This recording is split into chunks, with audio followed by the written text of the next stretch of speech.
Okay. Wow, this is recording. So I'm in Seattle. Mazzy's in Seattle, and I have Jeff Kempin in Chicago. Hey. Wow. I got to It's say, I my finally get to first, talk to you. my That's first awesome. feeling, well, my first meeting or intro thing with Jeff Kempin was he had a contest. I forgot which contest it was, what the entry was, but I Yeah. won some pizza in the end from Oh Chicago. yeah. He did Chicago pizza. But I remember when I said that, when I entered it, I kept saying I hardly knew anybody by name. I knew their face and their whole thing. And I said, Yeah. what, Kempin or Kempkin or whatever. I just remember I totally blew it and said your name wrong, but That's we all okay. learn, you know. That's Um, I'm just glad you like the pizza. oh God, we talked about this a little bit, or we exchanged emails. This is the first time we've actually had a chat. Um, I've been to Chicago, God, 15 times. I used to go every year for work, and I was Yeah. going to come this year, but obviously with all the shit hitting the fan, I don't know. But I love deep dish. I usually stay by the river, um, and I go to the ad agencies and clients and go over. And I love Shaw's Crab House and Yeah. Santana Grill. There were fish tacos and just anywhere. I mean, anyway. Chicago's a great Chicago food town. dogs. Yeah. Yeah. Um, so we were just thinking of what to do, and I kind of maybe push this thing because with all the crap going on, we're all stuck at home. You're working, I know, still, and Crazy I hours. have a few friends that are working, but for us freelancers, we're not working. I mean, I'm in better shape than some, but it's still a mess. And Yeah. Are you going to be able to ride this out, or? yeah. Well, we'll see. I hope. I mean, You I know, hope it doesn't go longer than April. I mean, well, it's going to go longer than April. I'm talking about like the stay-at-home orders and all the. Yeah. Well, Stuff. in my business, I don't get into all details, but it's freelance. And so there are photo shoots and productions, and everyone's not going out and traveling for shoots. Maybe I can do, I represent some computer graphic people. They can work at their home. So we'll see. But anyway, I don't want to get into that. But in a Right. way, this is sort of an offshoot of what Comic Rima, his kind of uplifting contest, which I hate to say I didn't enter, but about uplifting music that makes us feel good. We Yeah. just both not randomly, but we both chose 5 records. We're going to alternate and have a nice chat. I love that this community is doing things like this. And this is one of my favorite things that I've been doing in the last week. So Yeah, I've enjoyed all of your videos. I've watched them all. they're fun. They're fun. I mean, some snarky. By the way, happy Passover today. Oh, Passover. I should wish you that. Happy Passover. And happy Easter. That Easter is Yeah. this Sunday. But I heard they canceled Easter. They found the body. Yeah. I love Jesus jokes, and I hope I don't offend people. But remember, we invented Jesus, so there we go. There. Okay. Yeah, there you go. So 5 records that make us feel, or that we like to play to make us feel good, and we'll talk about the music and why. And so, why don't you? All right, I'll go first. This first one is kind of a slam dunk, but for me, it's Moondance by Van Morrison. Try to hold this so there's not a lot of glare. What can you say about Moondance? I mean, that was the song that my wife and I danced to when we got married. Front to back, this entire album is just amazing. I mean, if I was going to pick one Van Morrison album, it would probably be this one, just because there's not one single song on here that's a dog. So what a great record, right? Yeah. Although I got to admit, it was a year ago in April that we saw Van Morrison live. He played at the Chicago Theater.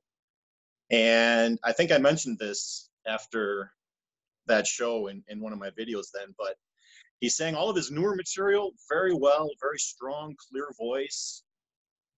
And I was waiting for him to play Moondance because I was hoping he'd play Moondance because my wife and I were at the back of the theater and we had we were in chairs. We weren't even in the row seats. So there was a little piece of floor in front of us. And as soon as he played Moondance, I was going to pick her up off the chair and start dancing with her. But when he started playing it, the band just like rushed through the song and he mushmouth scat sang it. And it was, the lyrics were almost unintelligible. and I was Moody Van. massively disappointed. So it made me a slightly lesser fan of him that day, but I'm not taking it out on this record. You know, I just saw him 2 months ago. He played like a week, which is he rarely does, at a jazz club in Oakland called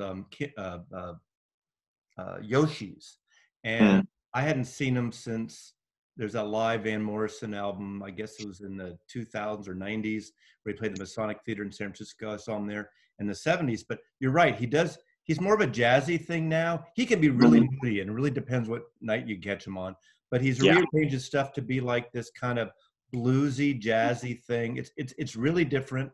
He never smiles. He never And he hardly never talked to the audience. hardly ever. That's just his.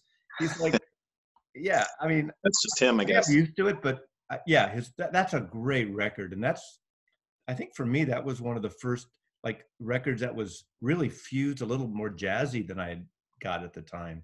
Yeah. You know, I mean, It would be one of my Desert Island records for sure. Astro Week's great too, and yeah, yeah. I mean, all those records are great. Yeah, I love that one too. All right, I'm starting, and nothing's cheating because you know me, I always say I cheat all the time anyway.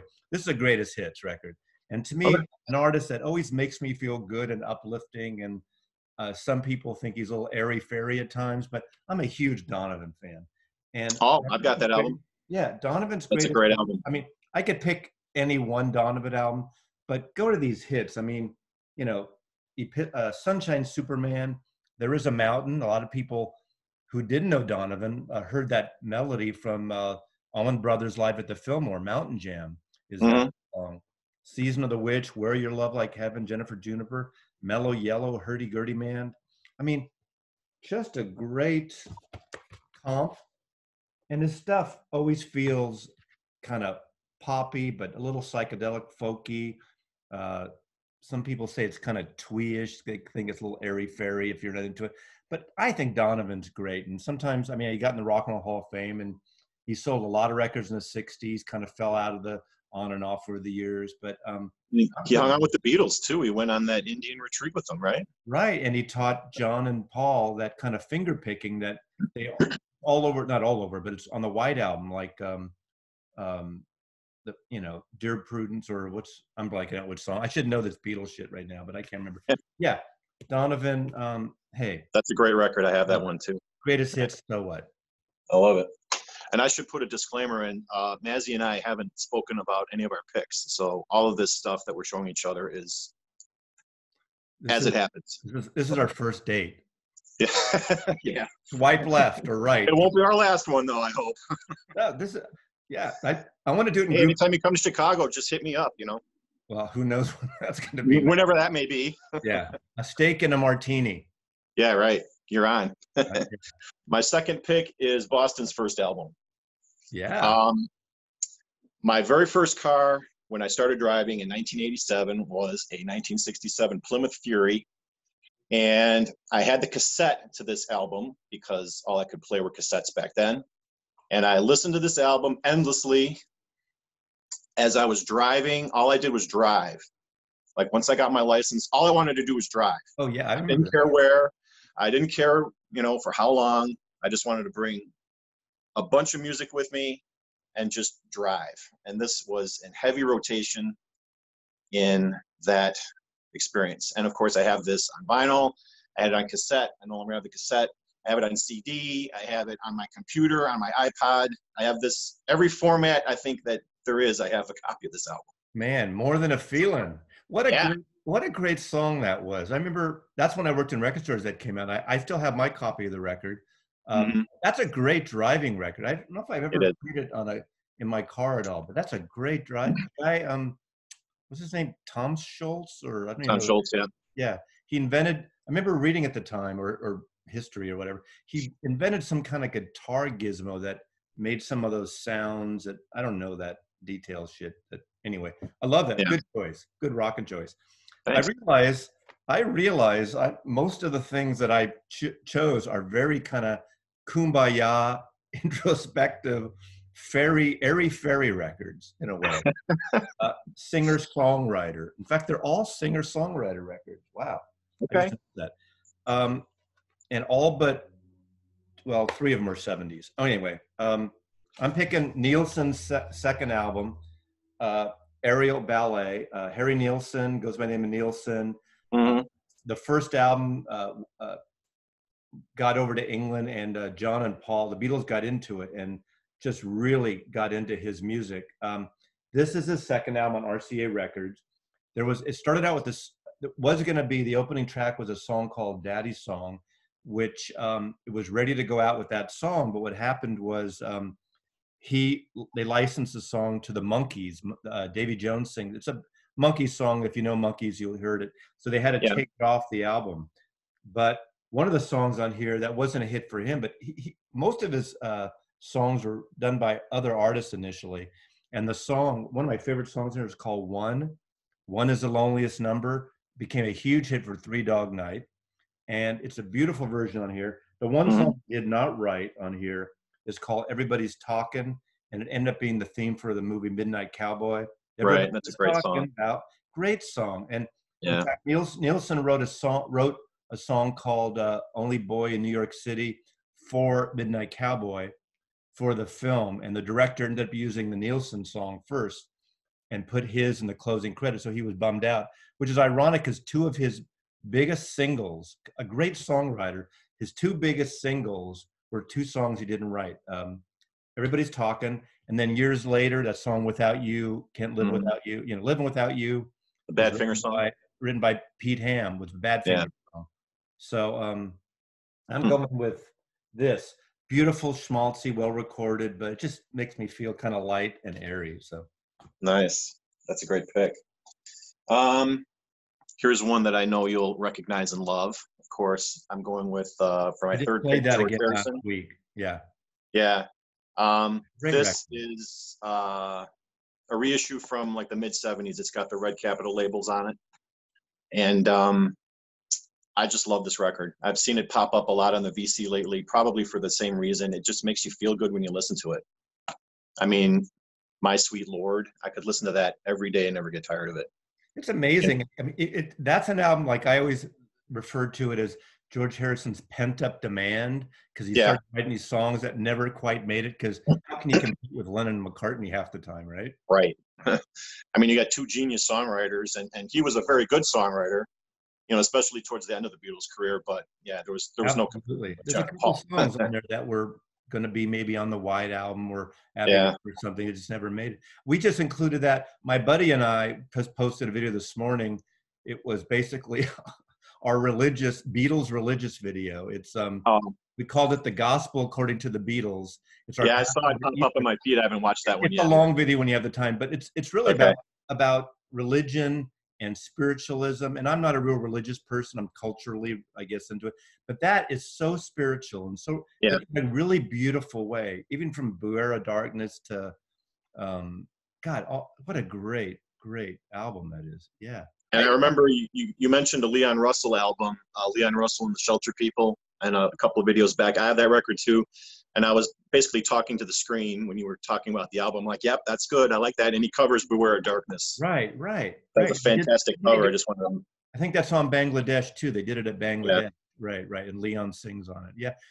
What a beautiful record that is. And It it is. holds up still. Some people I think supposedly, I don't know what's going to happen now with all this shutdown and pressing plants shutting for the time being, but there's supposed to be, theoretically, not announced, a 50th anniversary. This is the 50th anniversary of the album this year. Yeah. And some people thought there'd be like a version with all the Phil Spector majestic stuff taken out to be, stripped back. I don't know if that needs to be. I love that record. I do too. And but yeah. Didn't George think that this album was overproduced like later in his life? I think in fact, we talk about that in the video that we did, the religious, because David, my partner, showed the 30th anniversary. He did one where he remixed it and cut stuff back. And I think it's terrible. It misses the soul or something of that record. So I don't know. I don't like it, but I love it. That's a great choice. Yeah, I think that it had a color cover, didn't it? Yeah, that color cover. And then when you open it, I mean, George did have a great sense of humor. You open up and the booklet has that picture, an outtake, and in the back they retouched. They put like a big power plant and high rises and stuff. Yeah. Yeah. Yeah, I love that. Yeah, that's at his house, his estate at Frere Park, Henley-on-Thames, outside of England, outside of London.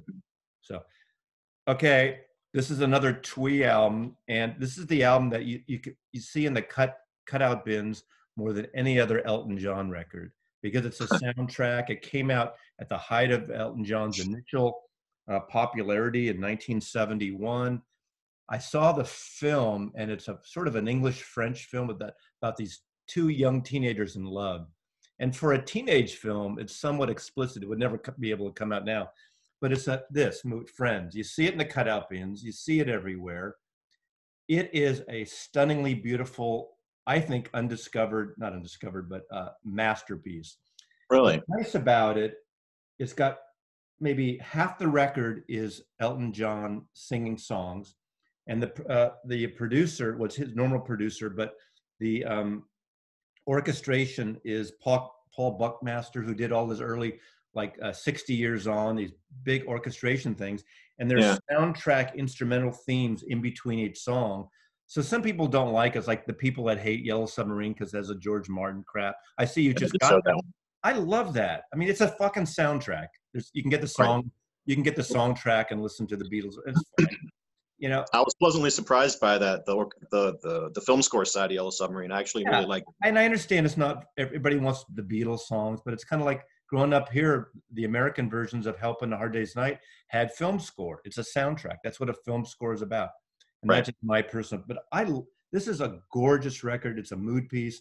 Again, I'll have to check that one out. Yeah, it's not for everybody, but if you like something kind of moody as you're, going to sleep or you're sitting around just relaxing, it's easy going. There are a couple upbeat songs on it, but are there any hits or anything, like any chart hits off it, or no? Okay. But on some of his best of, I think not the greatest hits, but sometimes they put the song "Friends" on because it's a beautiful song. It's when they do those best of, when it's not necessarily the hits, album tracks, but even when I worked in record stores in the 70s, this was 50 cents or $1 in the bins then, because I think they thought it would sell a lot. It was on the soundtrack label. My copy is even cut, so anyway. I'll check it out. I'll put that on my list. All right, my next pick is probably going to be, if we're talking about like uplifting, spiritual feeling kind of records, I went with Santana. Oh, good. Caravanserai, I think that's how you pronounce it. The album, this came out in 1972. And this was the first album after this was his fourth album, and he kind of went off into the weeds with fusion, like a fusion style for his next couple of records. And I just think this is a gorgeous album. And especially songs like Waves Within is just such to me, it feels like Carlos Santana was really trying to reach for something more spiritual with his guitar playing, because he puts so much passion into it, and the band is just into it, and there's really not much on the cover. It just folds out like that. But just a beautiful record and the beginning of a very interesting period in Santana's career for me. Yeah, that's when he got into his spiritual. He became David Dipp, Carl Santana after that. Right. Like he made the album with Alice Coltrane, and he made an album with John McLaughlin. Right. That record, I think that's the last record that Michael Shreve, his original drummer, played on. And when that album came out, I'll be honest with you, I didn't get it at the time because, I'd gotten the first three albums that had the hits, and I didn't get it. But I don't know, the last 20 years or so, I've gotten back. You're right. That's a beautiful record. I'm into that. Yeah. It's funny how something in the moment when you're young or at a certain age, you don't get it, and then it hits you again. You listen to it at a different time. Like me with Tunnel of Love. Tunnel of Love? It's Springsteen? Yeah, right. Yeah, when it came out, I was like 16 or 17 years old, and I'm like, what the hell is this? He's talking about divorce and relationships. I just want him to rock, and he didn't rock. It's funny.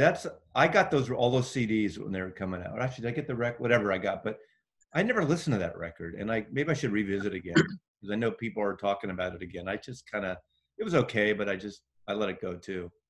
Yeah, I liked it a lot better than the first time, but yeah, give it another shot. Singer-songwriter again, moody, almost a children's album, and the album's called The Laughing Apple. And nobody probably right now, I'm curious, I wish we had a live thing. Who knows who this is? Well, this album do you know who it is?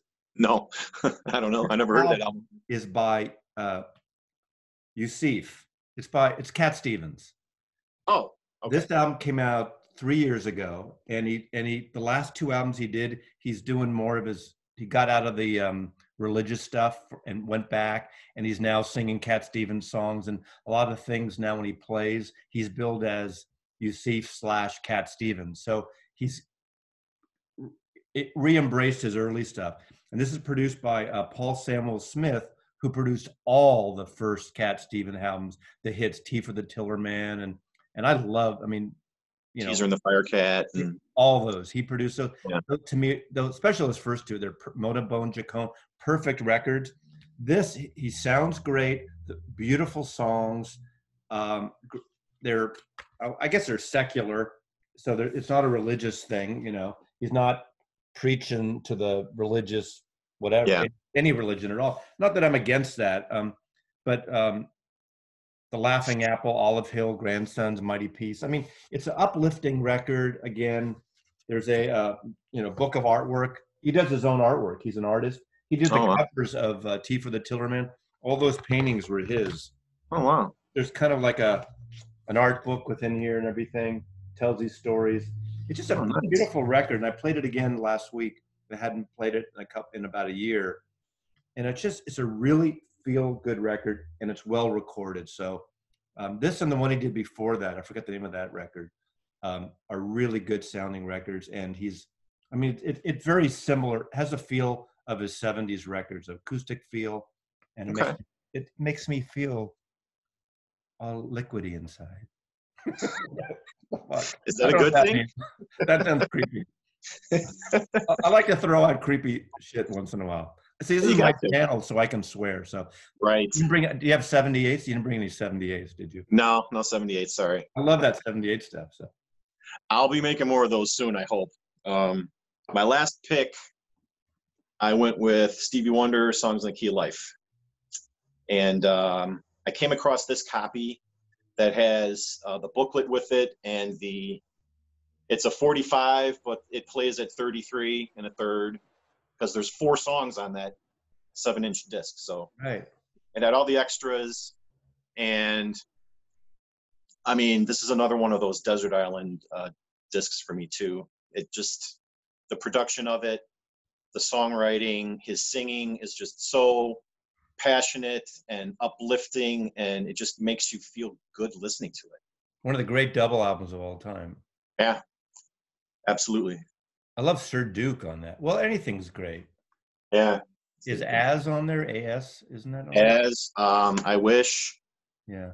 The only one that I'm not a super big fan of is Isn't She Lovely, but it's okay. One of those songs that it's gotten so overplayed, but it's still a great song. It's kind of like Sunshine of Your Life, you know, You Are the Sunshine. I mean, or Creedence Clearwater, Rolling on the River. How many? Strawberry, yeah. Strawberry, great song, but after a while, death by overplaying, Yeah. But yeah, this was my 5th pick here. Songs in the Key of Life by Stevie Wonder. Okay. And my dog keeps walking up and down the damn stairs. I'm sorry about that. I don't care. It wouldn't be a Jeff video if the dog wasn't in it. So. Well, it's funny. I watch a lot of these news programs now with all the stuff going on. It's funny how all the reporters or the experts are like this. They're at home, so you see a bookcase behind them, or something else, or some of them have a green screen, so they have a picture of like the world or the whatever the building is, Chicago, the cock or the Sears Tower or the whatever. God, the Space Needle. I'm sorry, Needle. Golden Gate Bridge, whatever. Okay, my last pick. I'm cheating, but it's one Fields box set. Magnetic Fields, indie band out of Chicago. This came out in 1999. So this is even though it's 21 years old, this is my my latest take. Stephen Merritt started this band, and he got the influence to do this. And 69 Love Songs is the name of it. He wrote 100 love songs because he was influenced by these cabaret people like Stephen Sondheim and Cole Porter that would write all these oldie classics. And the band, and some of the songs are a minute, some are 3 minutes or 4. I mean, they're all really short. There's one song called Come Back to San Francisco that I always liked. They're kind of that indie, lo-fi, folky thing. That's Stephen Merritt and different people in the band, different instrumentations. It's really a cool record. My friend, the archivist, gave me the CD little box set when I had never heard this at the time. And she gave it to me in like around, I don't know, 2007 or 8. And I really got into it. And then about 3 years ago, they reissued on this is a 10-inch vinyl box set. Okay.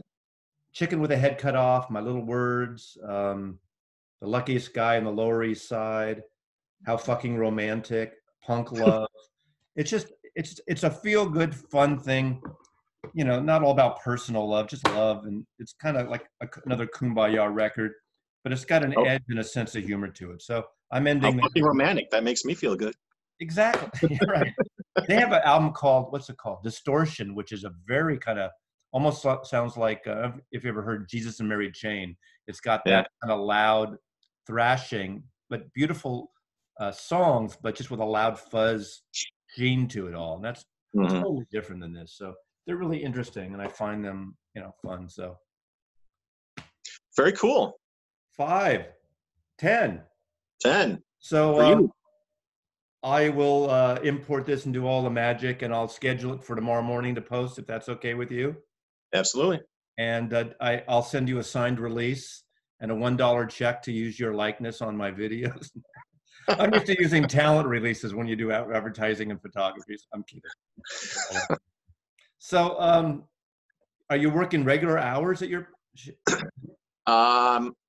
No, because we're shorthanded. One of my coworkers died last month.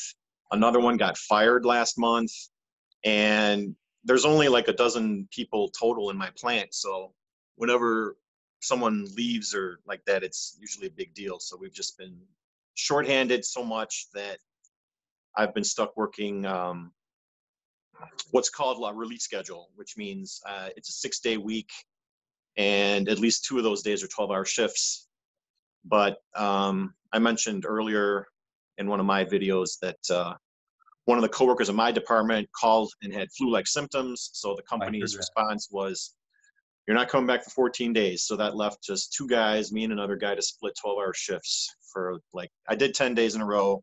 Wow. Got a day off, did 3 more in a row, and now I'm kind of back on release schedule. Like today is my 1 day off until next Friday. So I mean, the money's good, but I'm gone. I have no time to do anything else. Yeah, the glass half full. You got a job, you got paychecks coming in. Yeah. It's a shit show. It is. I have this placard that I have to put in my car saying that I'm an essential worker, and where I'm driving to is like a key infrastructure, you know, and the streets are like 3/4 empty, all times of the day. It's weird. Yeah. That's why these kind of records are kind of uplifting now. Right. Music has really been therapy for me this past week or 2. And the vinyl community and watching videos and sharing videos. So I'm all in here. I have my stuff. I have little work I do that it's not generating financially, but it's preparation, because this will end and I have to still do it. And I mean, I work at home anyway, so I'm here. So it's just, it's wild time. Strange days indeed. Yes, for sure. Anyway, thank you, Jeff Kempin. Jeffy loves you, Mazzy. Chicago, my kind of town. Chicago is. You're welcome anytime. About Seattle. I mean, when I was in San Francisco, at least there were songs about San Francisco. There's a couple of Seattle songs, but not that jump out on you like Chicago or New York or San Francisco. I was in Seattle in October of 2001. Ooh. And we did a couple of the sites, and we were only there for like a day or 2. But the flight home, I was maybe like one of a dozen people on the entire plane because nobody was flying still. That's for 11, right? The obvious reason. Yeah. So I always remember that trip just for that flight home. I mean, I was just Yeah. walking all over the plane. You could sit wherever you wanted. They gave you all the first class stuff, everything. They were just glad to see us there. So Our spring just started. And it's gorgeous out. I take walks around here, but it's yeah, a different world. Anyway, thanks, Jeff. There's your dog again. stupid dog, I tell you. Dog's name?